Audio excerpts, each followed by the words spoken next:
అమెరికాలో భయంకరమైన అగ్ని ప్రమాదం జరిగింది. ఆ ప్రాంతంలో ఎందుకు అంత భయంకరమైనటువంటి అగ్ని ప్రమాదం జరిగిందో తెలుసా?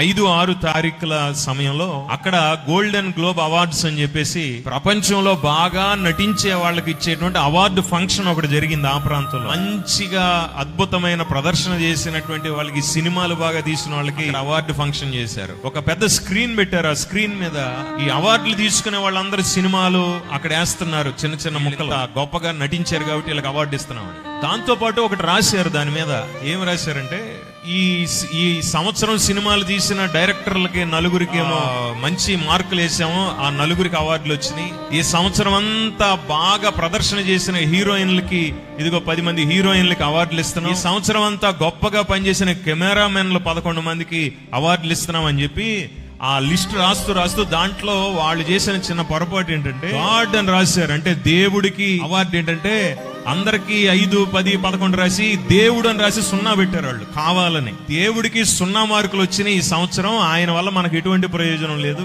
అసలు ఎందుకు కదిలిచ్చారో అర్థం కాలే ఈ విషయాన్ని. మనుషులకి కోపం వస్తే ఒక గంట పావుగంట ఉంటుందేమో. దేవునికి ఎంత కోపం వచ్చి ఉంటే ఆ ప్రాంతాన్ని కరెక్ట్ గా అది జరిగిన 48 గంటల్లో బూడిద చేసి పారేశాడు. ఏమీ లేదు అక్కడ, కొండ లేదు, బండ లేదు అక్కడ.